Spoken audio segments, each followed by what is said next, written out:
Just a short kind of session on culture, creating culture for your team and for your business. And this is a topic that I am very passionate about, because in my journey from region to nation, this was, if not the game changer that took my business from region to nation.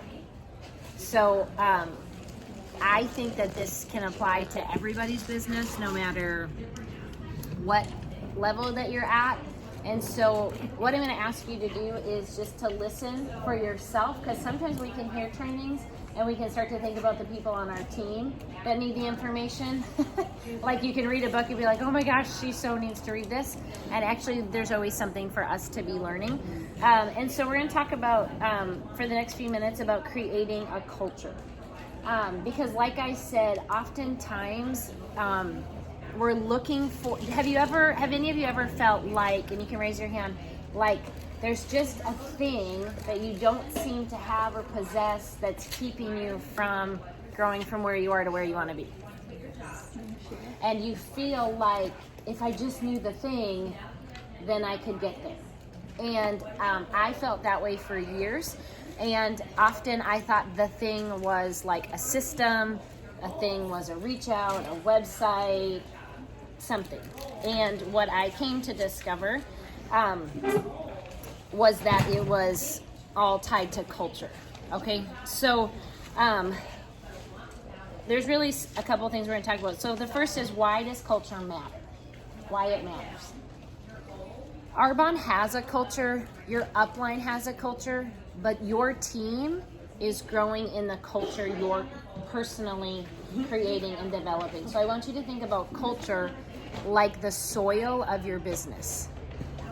And everybody that you're bringing into your team, everybody that you're sponsoring, everybody that you're growing, they're all seeds in the soil. Okay? So the culture matters greatly, because the soil is going to determine what the growth looks like. The title of, or the theme of GTC, I thought it was so awesome, is flourish. Do you have a culture, a soil where people are flourishing? I, for over a decade, did not. I was still able to get to region 2 times without having a soil and a culture where people could flourish. Okay, and I'm going to share a little bit about that. What I found in my own experience, and because I have walked through this, because this has been such a personal part of my journey, and whenever you walk through something, do you recognize that you can then spot it very quickly in other people, right? Like, if you've done 30 days to healthy living and you know a transformation and you felt that, when you're visiting with somebody and you know they need 30 days to healthy living, it's really quick to spot why they need it or how it could help them. Mm-hmm. So now that I have walked through this journey of culture, I can see it really quickly in people's teams. Like, I don't have to talk to them long and know, like, oh, you're not growing because it's a culture issue. Mm-hmm. So that's, it's just something that matters. And so often what I find is that this is what makes the difference from a business that's growing, or a business that's stagnating, or a business that's declining. Because your business is in one of those 3 categories. Okay? And when we say stagnating, that's really just a slow decline. It's not necessarily a slow growth forward, right? Because growth is growth, stagnating is death, and decline is rapid death. So culture is what is making a huge difference. So what I first want you to take a minute or 2 to do is, if you could wave a magic wand and you could create the culture that you ultimately desire for your team, for your business, 3 characteristics that you would want to be known as, known for, that you would want represented when people engage with you and your team, what are those 3 words? So I want you to take a minute and write those down. Sorry, I was like, oh, no, you're right. I was supposed to go, I felt so unworthy. So 3 words that you want to define your culture, to describe your culture, to be characteristics of your culture, however that, but it really can get summed up in a few words. Okay? I remember I was on AIT 2016, and we were walking to the lazy river, and I was in a pretty bad place in my heart disposition about my business. And what I saw on that, because oftentimes we see what we don't have, right? So what I was seeing on that trip were all of these teams gathering together in their hotel rooms and like having game night, and they were all wearing like matching sweatshirts, and they all had like cool, swimsuit cover-ups and things like that. And I remember I spent a lot of time on that trip grumbling and complaining, like, isn't that terrible that that's actually what I remember, like, how I was. No, it's not terrible. Oh, well, and so my husband and I were walking to the lazy river, and I used to use words like frustrated or annoyed when I actually meant offended or hurt, because I felt like those were nicer words to use. And I remember telling him that I wanted a different culture for my business. And I said, what do you do? Just create a culture? Like, I had this very sarcastic, very negative, like, well, what do you do? Just like, go make this happen. And it was funny because those were actually exactly what happened, is that I did realize you do go make a culture. And so I want you to write down the 3 words. For me, when I really started to walk through this process, one of them was refreshing. I wanted anyone who encountered me, who encountered my team, who encountered us on any level, to leave that experience feeling refreshed. I also knew that I wanted love to be a massive component of my culture, that whether people were in it for a day or a lifetime, they felt loved, they felt valued, they felt seen, they felt noticed and important. Okay? Now what I'd like you to do, and this is going to be where I talked about this morning, you have to be pretty brutally honest with yourself and not write down the answers that you think you should write down, but write down the answers that are actually true in your experience. Is I would like you to write down 3 words that describe your current culture. And I'm going to give you an example. In my previous culture, there was a lot of striving. There was this sense of the strong survive. If you kind of don't promote and you don't stick with this, you just aren't really tough enough. There was a sense, a characteristic of not enouging. Like, I wasn't enough. I was never doing enough. My team wasn't doing enough. There was something we could always be doing more than not enouging.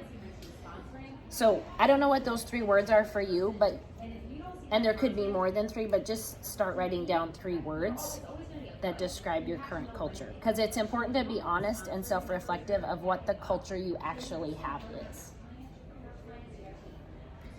Not just what you'd like it to be. This is actually where self-awareness is a really important part, so that you can recognize the need for change. And if you're sitting here because I was the person that would have come to a breakout session like this and left thinking,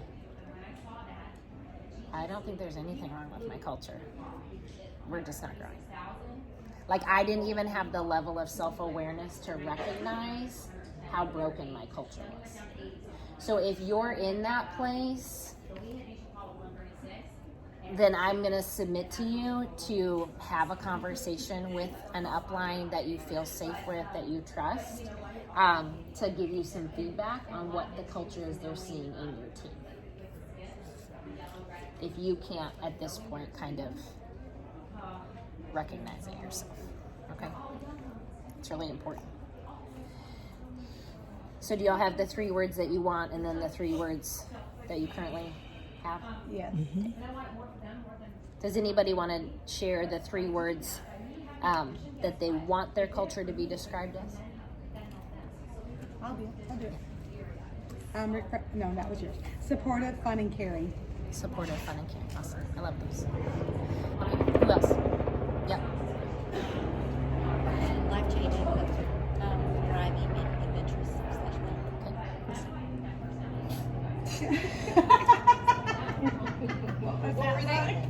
/love. Life-changing, adventurous, fun, and what was the middle one? Thriving. Yeah, I like that. I'm so glad that everybody put fun. Because I thought that was just a simple word. But I've got fun, helpful, and ethical. Okay.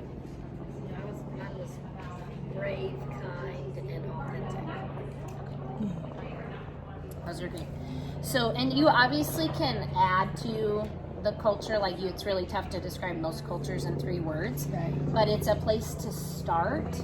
And for me, refreshing and love are always the anchors of the culture that I'm creating, that I have created, that I live in. So how do you create it? This was obviously the big question for me. I think this is the big question for all of us. Who of you, I guess, maybe would like to raise your hand and be brave enough to say you're in this workshop because you realize you don't have the culture you want? Okay, and because you don't have the culture you want, it's impacting the ability to grow your team. Okay, so that's where I was at, and so I was in this place of wondering, how do I create culture? And I had a really sarcastic, negative view of it and thought, well, there's just kind of like, some people are just fortunate enough to be born into an awesome family where they have awesome relationships with their parents and like they vacation with their parents and that's fun, and other people just unfortunately get, parents that are fine, but they're just not, they don't have great relationships, they don't want to hang out with them, kind of a thing. Like kind of like you don't really get to pick your family. And in some ways I thought, well, maybe that's how this works with culture within a business. Like you don't really get to pick it. And I knew that from Lisa down, we had a good culture, but I also knew that from me down, we didn't have a culture that I wanted. So this isn't about you evaluating what the culture is above you. This is about you deciding what the culture is you want to create and leave. Because that's all you actually can be in charge of. It's like someone who grows up in a family and they don't have close relationship with their parents and it wasn't healthy, healthy boundaries and all those things, and then feeling like I can't ever change this. I have to make my family that same way, and that is not truth. Truth is you get to decide. You always get to create what comes behind you. Okay? So, you probably have, if you've heard me speak, you've heard me share this. But how you create the culture is this all starts with you. Your culture, whether you like those 3 words that are currently describing your culture or not, this is going to be like a bold statement, they are simply a reflection of internal things of you as the leader. So there is a sentence, a statement that really turned my life upside down. And it said, you will always recreate the environment around you that you have first cultivated within you. So you will always recreate the environment around you that you have first cultivated within you. And this pertains to your business culture. This pertains to the culture of your marriage. This pertains to the culture of your parenting. This pertains to the culture of your career. This pertains to the culture of your finances. This pertains to the culture of your relationships. Like everything that you have possesses a culture. And often the culture of each of those categories is a reflection of what you're cultivating on the inside. Because financial poverty, for example, is a culture. It is the outward expression of how someone most often is feeling about themselves on the inside. Right? So it's the same with our businesses. So in order to create a culture, it's actually just a process of you deciding that you're going to become those 3 characteristics that you just wrote down about what you want your culture to look like. And so when we use the words like, I want my culture to be fun, then you have to really ask, are you fun? And not are you fun when things are going the way that you want them to, but are you fun when things are not going the way that you want them to? How do you respond? Do you respond to things? Do you carry a sense of fun everywhere you go? Or are you only fun when you're winning, when things are going your way, when you're in control, when you know, it's like, I get along with people as long as everything's going my way. Well, that's actually not true. So thinking about, are you fostering those 3 characteristics within you? Are you cultivating those? Are you working to grow those? Because they then become the outward expression of the things around you. So in order for my culture to be a culture of love, where did it have to start? With you loving yourself. I had to start loving myself. I didn't have love in my culture because I didn't even love myself. I didn't think I was worthy of love in that way. And honestly, I was so unaware. I was so unaware that I wasn't loving myself. But I didn't love myself in a lot of ways. I didn't think I was worthy of things. I thought I always had to prove myself. I didn't think I could depend on anybody. I thought I always had to work hard, strive, right? I was very unwilling to let people in relationship because I thought if they got to know me, they'd be disappointed in me. Well, that's just like a loving, I didn't let people in to love me because I didn't even love myself, right? So those characteristics couldn't become a part of my culture until I started developing them within myself. So you create it by recognizing it, by starting to foster it. How you foster it or how you create it, I'll go back to creating it, is you start to choose habits that are going to support those characteristics. Okay, so something really practical that I had to start doing because I wanted a culture of refreshing, because I wanted a culture where people felt loved, I had to put a massive guard over my mouth. And I no longer permit myself to complain about anything. I do not grumble. I do not gossip. I do not criticize. It does not leave my lips. Because if I choose that habit, it only reinforces the characteristics that I don't want in my business. Love doesn't encompass gossiping. Love doesn't encompass criticism. Love doesn't encompass judgment. Love doesn't encompass making fun of things because you don't like them, or criticizing. You know, there was something today that you know, if you at any point had like a criticalness about oh, this is taking long, or oh, I don't like these t-shirts, or oh, that lunch was disgusting. If any of that, you can think that, but if you spoke that, you are validating things that are creating the culture. And as a leader, you have to know that what you permit in moderation, your team will do in excess. So you grumble and complain about GTC rooms selling out in moderation, your team is running with wildfire about grumbling and complaining. You don't like this t-shirt or this color or this style or this logo, you're going to have a team that grumbles and complains and criticizes about the GTC bag, about the holiday packaging, about the cinnamon roll, doesn't taste good, right? If on the 18th we sell out of new fizz in 70 seconds, and you, in moderation, complain, you're frustrated, you're annoyed, you're critical of the company, that spreads like wildfire in your team. And that's the culture you have.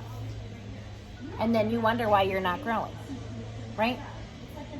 So you have to start to choose habits. Like, creating a culture is a decision that you can make today. You can decide these 3 characteristics are what I am. Drawing a line in the sand, I'm putting my stake in the ground, I'm not leaving from this place anymore, and this is what I am choosing to become. And then you learn to walk that out by creating new habits. And some of that will require you to establish some new boundaries with your words, with who you spend your time with what you watch, with what you read. Okay? But you start to create, you choose new habits that will support the characteristics you're wanting represented, first of all, in you, so that secondly, they can be permeated in your team. Okay? You also, like, with the culture of, with the characteristic of love in my culture, that, did anybody else put love? That they wanted people to feel loved? Okay. So one thing that I started doing probably a year ago is in my team Facebook page, I tell my team every day, I love you. I'm very verbal with I love you. It was not comfortable for me to start doing that. That was very like, it's kind of weird to just like be so, I love you. That's in your private group, you do that to your team? Uh-huh. Yeah, so I have a private like Facebook group team group. I tell them I love you, I'm crazy about you, I love you guys so much. I say things like, you're valued, you're loved, you're known, you're seen, you're accepted. It is very verbal. On my team huddles, on my trainings, they hear that. They get that from me in text messages. They hear that from me in conversations. Because that is a characteristic of my team that I want very much to be present. Well, how do most people know they're loved? We're told we're loved. If you are married to somebody and after 10 years they haven't said, I mean, like, how many people have you heard and they say, my dad never told me he loved me. But for probably his lifetime, he loved you, he showed you love, he served you with love, he provided love. But if you never heard your dad say, I love you, that's a big deal, right? So if your team, you're serving them, you're leading them, you're gifting them, you're setting up housing for them in GTC, you're doing acts of love, but they don't hear you say, I love you. You have value. I see you. You're so accepted. Then they don't sense that, right? Other things, how I've created love is that I tell them that they work from favor and not for favor. That because they already are accepted, they don't need to do anything to be accepted. And when we start telling people who they are, they start to live and operate out of that. And that's why this creates such a different change or shift in your businesses. And then the other thing that you're going to see is that your team, like I said, duplicates, they model what you do. So guess what my team now does? They tell their teams they love them like crazy. They tell them, you have so much value. You have so much worth. You have so much identity. And sometimes I'm like, I'm not even sure that leader knows what she's even saying. I don't care, because what she's saying is true, right? So you are duplicating and you're creating this place based on that culture, defined and kind of described by those characteristics, okay? So the last thing is, how do you foster the culture? How do you grow the culture? First, it's creating those habits in you. But then it's also making decisions as a leader that the trainings that you expose your team to, that you give to your team, incentives that you run, events that you plan, times of gathering with them are in line with the culture you're wanting to create. So if fun or adventure is a characteristic of the culture that you want, then the things that you're going to look to do will be fun.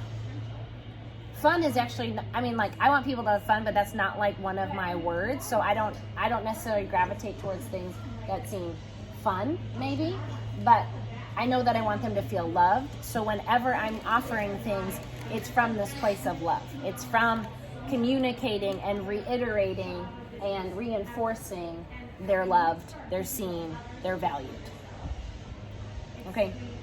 So because if you say, this is my culture, these are the characteristics I want defined by my culture, but then you're doing things that are not supportive of that, it gets really confusing, and then people are like, you said I was loved, but you're mad at me that I didn't hit my goal. And they can sense that. Yeah. They can sense when you're disappointed in them. And like Lisa said, as the leader, you give up the right to quit. In my opinion, as the leader, you give up the right to be offended. You don't get that right anymore. Because you've been called to lead people, and you've been called to love people, and offense is not part of leading or loving people. So when you're frustrated at your team, when you're irritated at your team, when you're disappointed in your team, all you're doing is really destroying your team. And I can say that because I had a crucial conversation. Do some of you know Catherine Lutz, NVP Catherine Lutz? She's amazing. So remember that exercise we did earlier today about like who's on the field, who's on the bench? We did that in Green Bay, and she was one of the VPs who was going around and helping us. And when her and I started chatting, it ended up leading to her saying, we need to talk. Like, we need to have a conversation. And so her and I set up what I thought was going to be a coaching call. And she was going to give me all the answers that I needed. And she was going to finally help me solve all my problems in our bond because she was Catherine Lutz. And we got on the phone, and first of all, she said, I was prepared with all my numbers, with all the books I'd been reading, with all my achieving, my striving, all the things, right? And the first thing that she said after our initial few minutes was, she said, how much are you in the Word? The Word meaning the Bible. And literally what came out of my mouth was, I didn't want you to ask me that. And then I'm like, why did I just say that to Catherine Lutz? And I said, I didn't want you to ask me that. And she goes, I wasn't planning to ask you that. And I said, I'm not at all. But I've read 79 books on personal development this year because, I set these goals and I'm achieving and I'm a red and I'm an Enneagram 3 and all the things. And so we started talking through that. And then she said, you're really bitter. And I said, I am? And she was, yeah, you're really bitter. Like, you're really bitter towards your team. And I was like, I didn't know I was. I didn't know that I was, or if I was, I didn't know that it was coming out. Right? But in Proverbs, it talks about bitterness has no bounds. It spills out of us. Offense spills out of us. Judgment, irritation, criticism spills out of us. Just like grace and love and peace and kindness and gentleness can pour out of us, those other things do too. They don't get contained, right? So anyways, I'm just sharing things that I have had to walk through that have changed me. And here's the thing too, the good news is that this culture business doesn't just change your business. It changed my life. It changed my marriage. It changed my parenting. Like, it changed everything. And so that's why I think this is such like a critical thing for your business, but also your life, is to really evaluate the culture that you're possessing And then if it's not the one if you don't currently have the culture that you want, then making a decision to actively pursue it and grow it. And then you have to protect it. And you have to protect the culture. Meaning, when there is criticism, like I can say as a general rule in my team, there isn't criticism, there isn't gossip, there isn't complaining, because they don't see that modeled in me, and it's not a part of who we are. So I protect it by addressing if I do see it. I protect it by, if I'm at an event like this and there are leaders who are doing those things, I move my team immediately away from those conversations. I don't just sit there out of social kindness. I don't go to dinner with them. I don't just expose my team to whoever is sitting there. And if I find that they are sitting with someone that is complaining or criticizing or being negative, then I have a conversation with them afterwards and just say, like, kind of sorry you were exposed to that. Do you recognize that's not who we are? That's not who you are? Do you see how that's kind of eating away at them and it's not growing their business, right? So I work to protect my culture. So I'm very cautious on who I let do team huddles for me, on trainings that I don't just throw my team out there to trainings just to run rampant on. Keith Kochner, one of my mentors, he said years ago, and this really was very impactful for me, and so I use it for myself, but I also use it for my team, is that I let anyone speak to me or with me, but I let very few people speak into me and over me. And it's the same for my team. My team can talk to whoever. My team can go to GTC. They can see anybody on the stage. But if there are things that are said on the stage, if there is a sense, and it's not the how-tos of the business, it's the spirit behind what they're saying. If it is not in line with the culture that I want, like there are going to be times where you might hear a training and you're just like, ugh, that doesn't sit right with me. That doesn't feel right. Like, you know, if they're not, like, if you hear trainers or, you know, leaders say things like, well, if they're not all in with us, like they're out. Well, is that love? No. Right? So you have to be aware of that and then guard it. Just like you guard your family, just like you guard your marriage. There's those things, and it's the same with the culture of your team. So that's why it matters. That's how you create it, that's how you grow it, and that's how you protect it. So, any questions? I just wanted to thank you for being so vulnerable. That's pretty brave for you to just tell everybody.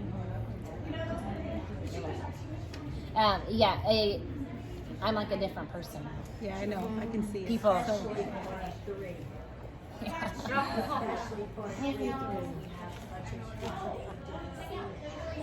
Yeah. I had another a leader in Arbonne. She lives on the West Coast, so we only see each other really like at GTC. And she didn't really know all that I had been walking through, and so we ended up visiting a little bit of the VP reception. And I'll just never forget. And she just said, "Your face is different. Like your countenance, like your appearance is different from the last time I saw you." So did you get into the word after that? Oh yeah, this is all based in the Word and God turning my life totally upside down. Yeah, for sure. That's where it all. So you guys have heard me share this probably training before. Like I had a total orphan mentality, mindset, identity. Like, yeah, I was just a total orphan. I knew the Lord. I was not actually physically orphaned in any way, shape, or form. But I believe lies my entire life that I was an orphan. And so then you operate out of that. So it's pretty difficult for an orphan to lead a group of people. It's pretty difficult for an orphan to love people if they don't feel loved, you know. So, yeah. What would, so let's say, you have someone in your downline that's it's like complaining about it, and of course it's culture. I don't want that to be part of my culture. My tendency is Enneagram 1. So I want to ask you, like, what would it look like for you to what would it look like for you to bring them out of that? Because my fear being a 1, like being a 1 perfectionist, if you're not familiar with Enneagram, the perfectionist persona, you know, I see it immediately, I want to deal with it right away, and it's usually not very tender. So what I found that I've been doing, and it doesn't happen a lot, thank God, but like the last time I can remember that something like that happened, I had someone on the phone just complaining, and I was just quiet because I was hoping she would get it. If I didn't say anything, she'll get a clue. But I realized that that's not very productive. So what does it look like? I literally need maybe some help with words to help bring somebody out of that in a kind and loving way. Yeah. Did you all hear? She's asking, how do you stop people from complaining? So, a couple of things for me is I rarely have people come complain to me because they just know it's not something I engage in. And it's not that I don't love them. I totally love them. But I'm not the person to bring your woes to because we don't complain. So what I would say if I have somebody who calls and says, like, complain, whatever, I would probably cut it off within the first, 30 seconds. I wouldn't let them go just on and on and tell you the story and all the reasons, all the justifications why they're complaining. And I would just say, like, do I have permission? And asking for permission to give them some feedback. So do I have permission? And they'll say, like, do you have my permission to just share some thoughts with you on this? And if they say yes, if they say no, then I would say, okay, then I'll be praying for you, and you know that I love you, but you're welcome to give me a call back when you're ready to, like, find a solution, not just share the complaint or the struggle. So I would ask for permission. If they say yes, then I would just say, depending on what the complaint or the criticism is I would just say that's what it is. And I would just say, you know, I'm really, like, you validate the feelings. I'm really sorry you're feeling this way. But from what I can see, focusing on this, dwelling on this isn't serving you. It's not serving the situation. Help them implement the 5-minute rule like we talked about this morning and say, you get 5 minutes to, like, throw a total hissy fit about this. But in my experience, if I stay here, this is where I stay. And I don't want to stay here anymore, so I'm going to move past it. And that's too where you just have, the leader, have to set up boundaries. And because you'll have, like I talked about in the deck of cards, you'll have the twos that are like, I know, but you don't understand. No. And you can stay on the phone for 45 minutes with that if you want. And you're still going to be a 2 when you hang up. Yeah, they're still going to be there because they don't really want a solution. They just want sympathy. Or you can just say, and you just, there's a really good book if like that kind of stuff is a place you feel like you need to grow, which is totally a good for me, is it's called Keep Your Love On, and it's a book by a guy named Danny Silk, and it's just about being a powerful person, and powerful people communicate clearly. They're really good about telling people what they're going to do, and then there's freedom for everybody else to do what they're going to do, and you don't look to control them, you don't look to change them, you just are always really conscious of what you're going to do, and you keep your love on with other people. So that's a helpful book. Missy, I have a question. Yeah. If you're struggling with a broken heart, is experiencing the Father's embrace by Jack Frost. And it could be that in that book he lists the difference in an orphan and a person that's truly walking in sonship or daughtership. Experiencing the Father's embrace. Jack Frost. I don't know what his mama was thinking, but Oh, with his name. Yes. So if you know in your heart that you have been bitter towards someone on your team because I feel, I'll just say I use I because it's me, because I feel like I've poured into them and poured into them and poured into them, and they're not what I think they should be. So I know I'm bitter. So I know if I know I'm bitter, she feels it without even saying it. How do I change that? Okay. So, in one of the crucial conversations I had was actually with Stacy Goddard's husband, Martha's brother-in-law, Susan's son-in-law, and he told me, because he was one of the people that helped me process through some of this stuff initially, he, like Catherine told me that I was bitter, he told me directly that I needed to become an avid repenter. Because he said, you don't apologize much, do you? And I said, no, actually I don't. And I had never realized that, and I had never thought of that, but I was never quick to apologize, or I would excuse away inappropriate responses, behaviors, because I had a goal to get to. Like, I would be in the wrong when it came to my girls or my husband, and I could recognize it after I had done it, words I had spoken, ways I had responded to them, but I would not apologize to them because I'm like, but I know where I'm trying to get us. I'm trying to get us out the door so we're not late for things. So I'm sorry I'm being a total jackass, but I'm trying to get us out the door. Does that make sense? And so it's completely validated. Did you just describe every Sunday morning? Exactly. So, interesting enough, so there, Church to love Jesus, man. yes. Shoes on. So again, this is where then you choose to create new habits. So there were times where I would get my kids checked into church, and I would come into the sanctuary, and I would know I have got to go back out there and apologize to them. And I would pull them out of class, and I would say,